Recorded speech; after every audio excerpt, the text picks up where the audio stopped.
പഞ്ചാബിൻ്റെ home ഗ്രൗണ്ടായ മുല്ലൻപൂരിൽ ബാറ്റിങ്ങിൻ്റെ പൊടി പൂരമാണ് നമ്മൾ കണ്ടത്. ആ 2 വെടിക്കെട്ട് ലെഫ്റ്റ് ഹാൻഡേഴ്സ് അടങ്ങുന്ന പഞ്ചാബിൻ്റെ ബാറ്റിംഗ് നിര LSG ബോളർമാരെ കീറി മുഴിക്കുന്ന കാഴ്ചയാണ് നമ്മൾ കണ്ടിട്ടുണ്ടായിരുന്നത്.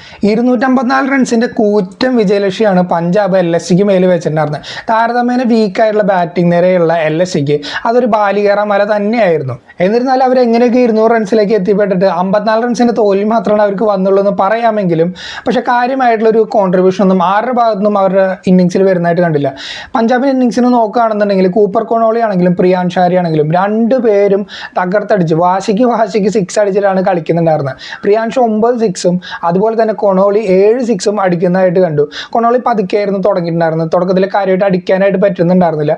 പക്ഷേ പിന്നീട് അദ്ദേഹവും റൺസ് ഇങ്ങനെ അടിച്ചു കൂട്ടുന്നതായിട്ടാണ് നമ്മൾ കണ്ടത്. പ്രിയാൻഷ് ആണെങ്കിൽ തുടക്കം മുതലേ അടി തന്നെയായിരുന്നു. ഒരു ബ്രേക്കും ആ ഇന്നിങ്സിന് ഉണ്ടായിരുന്നില്ല. അങ്ങനെ 54 റൺസിൻ്റെ കൂറ്റം വിജയം നേടിയിട്ട് 11 പോയിന്റായിട്ട് ടേബിൾ ടോപ്പേഴ്സ് ആയിരിക്കുകയാണ് പഞ്ചാബ് കിങ്സ്. ശ്രേയസിൻ്റെ ടീം ഇപ്പോൾ അൺബീറ്റൻ ആയിട്ട് തന്നെയാണ് ഈ കളിക്ക് ശേഷവും തുടരുന്നത്. 5 ജയവും പിന്നെ 1 കളി സമനില. അതാ കൊൽക്കത്തയുടെ കൂടെ അവർക്ക് പോയിന്റ് കിട്ടേണ്ട ഒരു കളിയായിരുന്നു ഈ ഒരു ഫോമിൽ കളിക്കുകയാണെന്നുണ്ടെങ്കിൽ. പക്ഷേ എന്നിരുന്നാൽ പോലും അതിലൊരു പോയിന്റ് മാത്രമേ അവർക്ക് കിട്ടിയുള്ളൂ. അങ്ങനെ 11 പോയിന്റാണ് അവർക്ക് ഇപ്പോൾ ഉള്ളത്. ശ്രേയസ് ഇത് ഇന്നലെയും തുടങ്ങിയ പരിപാടിയല്ല. നമുക്കറിയാം ഡൽഹിയുടെ ക്യാപ്റ്റനായിരിക്കുന്ന സമയത്ത് ഡൽഹിനെ ആദ്യമായിട്ട് ഫൈനലിലേക്ക് എത്തിക്കാനായിട്ട് ശ്രേയസിന് പറ്റിയിട്ടുണ്ടായിരുന്നു. അതിനുശേഷം കൊൽക്കത്തയ്ക്ക് കപ്പ് നേടിക്കൊടുക്കുന്നുണ്ട്. കഴിഞ്ഞ സീസണിൽ തൊട്ടരികിൽ കപ്പ് മിസ്സായെങ്കിലും വളരെ ഡോമിനൻ്റ് ആയിട്ടുള്ള ഒരു പെർഫോമൻസ് തന്നെയാണ് പഞ്ചാബിൻ്റെ ഭാഗത്ത് നിന്ന് ഓവറോൾ നമുക്ക് കാണാനായിട്ട് പറ്റിയത്.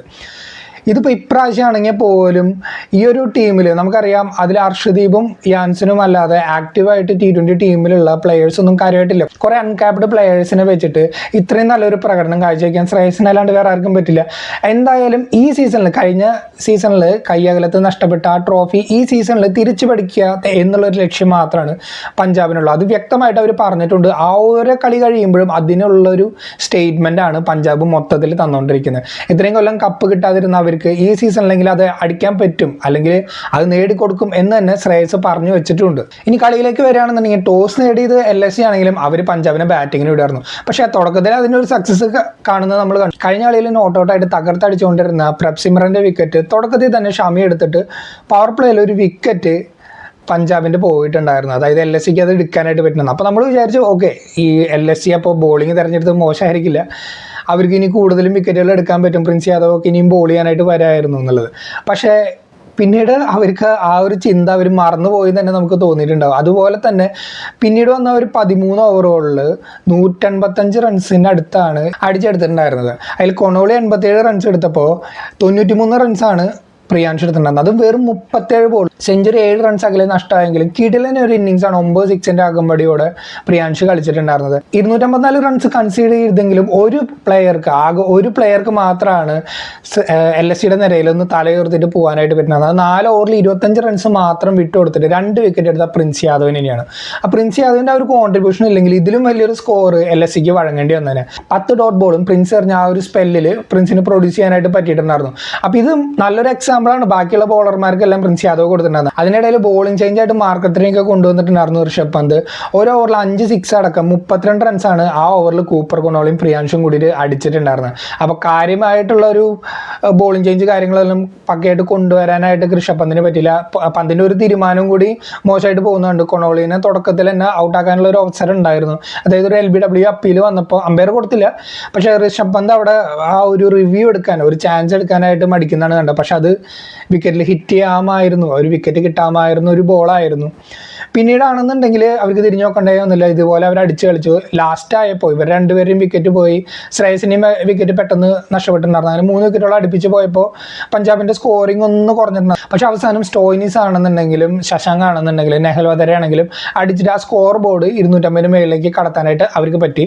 അവസാന ഓവറുകളിൽ പ്രിൻസ് യാദവ് ഒന്ന് തടയിടാൻ ശ്രമിച്ചുകൊണ്ട് മാത്രമാണ് അത് 254 നിർത്തിയിട്ടുണ്ടായിരുന്നത്. അല്ലാന്നുണ്ടെങ്കിൽ 260 270 വരെ അവരെ സ്കോർ ബോർഡ് എത്തുമായിരുന്നു. ഈ മറുപടി ബാറ്റിങ്ങിന് ഇറങ്ങിയപ്പോൾ നല്ലൊരു തുടക്കമാണ് LSGക്ക് ആയാലും കിട്ടിയിട്ടുണ്ടായിരുന്നത്. മാർഷ് ആയാലും ബഡോണിയാണ് ഇപ്രാവശ്യം ഒരു ചേഞ്ചിന് വേണ്ടിയിട്ട് ഇറങ്ങിയിട്ടുണ്ടായിരുന്നത്. പക്ഷേ ഇവർ 2 പേരും നന്നായി തകർത്തടിക്കുന്നത് കണ്ടു.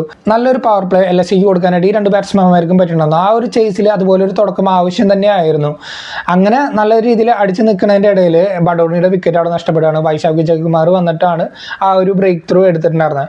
പിന്നീട് വന്ന പന്താണെന്നെങ്കിലും മാർഷിനെ കൂട്ടുപിടിച്ചിട്ട് അടിക്കാനായിട്ട് ശ്രമിച്ചിട്ടുണ്ടായിരുന്നു. അപ്പോൾ അവിടെ കൃത്യമായിട്ട് ബോളിംഗ് ചേഞ്ച് കൊണ്ടുവന്നിട്ട് ചഹൽ മാർഷിൻ്റെ വിക്കറ്റ് എടുത്തു. അപ്പോൾ പിന്നീട് വരുന്നവർക്ക് എല്ലാവർക്കും ചെറിയ ചെറിയ ക്യാമിയോ ഇന്നിങ്സ് കളിക്കാൻ പറ്റുന്നു എന്നല്ലാതെ ഒരു മാച്ച് വിന്നിംഗ് ആയിട്ടുള്ള ഒരു ഇന്നിങ്സ് അവിടെ ആങ്കർ ചെയ്ത് കളിക്കാനോ അല്ലെങ്കിൽ അതുപോലെ തന്നെ പ്രൊഡ്യൂസ് ചെയ്യാനായിട്ടോ ഒതുങ്ങുന്ന ഒരു ബാറ്റർമാരും LSGയുടെ നിരയിൽ നടന്നില്ല. എല്ലാവരും ഈ 30-40 ആ ഒരു റേഞ്ചിൽ റൺസ് എടുത്തിട്ട് പോകുന്നുണ്ട്. മാർക്രം കുറച്ചുകൂടി കഴിഞ്ഞിട്ടാണ് ഇറങ്ങിയിട്ടുണ്ടായിരുന്നത്. മാർക്കത്തിനായാലും അടിക്കാനായിട്ട് ശ്രമിച്ചിട്ടുണ്ടായിരുന്നു. മുകുൾ ചൗധരിയും ലാസ്റ്റ് അടിക്കാൻ ശ്രമിച്ചിട്ടുണ്ടായിരുന്നു, ഇല്ലെന്നല്ല. പക്ഷെ അവർക്കൊന്നും കാര്യമായിട്ട് ആ ജയത്തിലേക്കുള്ള ഒരു കോൺട്രിബ്യൂഷൻ നടത്താനായിട്ട് പറ്റില്ല. നിക്കോളാസ് പൂറിനൊക്കെ ഈ കളിയിലായാലും വെറുതെ വന്ന് വിക്കറ്റ് കളയുന്നതാണ് കണ്ടത്. 9 ബോൾ അദ്ദേഹം കളിച്ചിട്ട് 9 റൺസ് മാത്രമാണ് എടുക്കാനായിട്ട് പറ്റുള്ളൂ. നിക്കോളാസ് പൂറിനൊക്കെ ടീമിൽ നിന്ന് മാറ്റിയിട്ട് അവർക്ക് ഓൾറെഡി ജോഷ് ഇംഗ്ലീഷ് പോലെയുള്ള താരങ്ങളൊക്കെ ഉണ്ട്. അപ്പോൾ അവർക്കൊക്കെ ഒരു അവസരം കൊടുത്തുകൂടെ എന്നുള്ളൊരു ചോദ്യമായിട്ട് തന്നെ നിൽക്കുന്നുണ്ട്. പിന്നെ ഇതിൻ്റെ ഇടയിൽ എടുത്തു പറയേണ്ട കാര്യം, പഞ്ചാബ് ഒരുപാട് ചാൻസുകൾ LSGക്ക് കൊടുത്തിട്ടുണ്ടായിരുന്നു. 6-7 ക്യാച്ചുകൾ അവർ വിട്ട് കളഞ്ഞിട്ടുണ്ടായിരുന്നു. അതിൽ 3 ശശാങ്ക് തന്നെ വിട്ട് കളഞ്ഞിട്ടുണ്ടായിരുന്നു. എന്നിട്ട് പോലും LSGക്ക് അത് മുതലെടുത്തിട്ട് ജയിക്കാനായില്ല. പഞ്ചാബ് അപ്പം അങ്ങനെ അവരുടെ ആ ഒരു തേരോട്ടം തുടർന്നുകൊണ്ടിരിക്കുകയാണ്. അവർ ടേബിൾ ടോപ്പേഴ്സാണ്. അവർക്ക് ഇനിയുള്ള കളികളിലും ഇതുപോലെ അൺബീറ്റനായിട്ട് തുടരാൻ പറ്റുന്നതന്നെ നമുക്ക് വിചാരിക്കാം. നല്ല രീതിയിൽ ആണ് അവർ ക്രിക്കറ്റ് കളിച്ചുകൊണ്ടിരിക്കുന്നത്. ബോളിങ്ങിലാണെങ്കിലും ബാറ്റിങ്ങിലാണെങ്കിലും. ഫീൽഡിങ്ങിൽ ഈ കളിയിൽ കുറച്ച് മോശമായിരുന്നുണ്ടെങ്കിൽ പോലും നല്ല രീതിയിൽ അവർക്ക് കളിക്കാൻ പറ്റി. ഇനി LSGനെ സംബന്ധിച്ചിടത്തോളം ആകെ കൂടി ഒരു പോസിറ്റീവുകൾ ഒന്ന് പ്രിൻസ് യാദവിൻ്റെ കാര്യം, അതുപോലെ തന്നെ അവരുടെ ബാറ്റ്സ്മാൻമാർക്ക് എല്ലാവർക്കും ഒരു ഇന്നിങ്സിലെങ്കിലും ഇപ്പോൾ 200 റൺസ് എടുക്കാനായിട്ട് പറ്റിയിട്ടുണ്ട്. അതല്ലാതെ വേറൊരു പോസിറ്റീവും അവരുടെ ഭാഗത്ത് നിന്ന് അവർക്ക് എടുക്കാനായിട്ടില്ല ഈ ഒരു കളിയിൽ നിന്ന്. വീഡിയോ ഇഷ്ടമെങ്കിൽ ഒന്ന് ലൈക്ക് ചെയ്യുക, നിങ്ങളുടെ അഭിപ്രായങ്ങളൊന്ന് കമൻ്റ് ആയിട്ട് അറിയിക്കുക.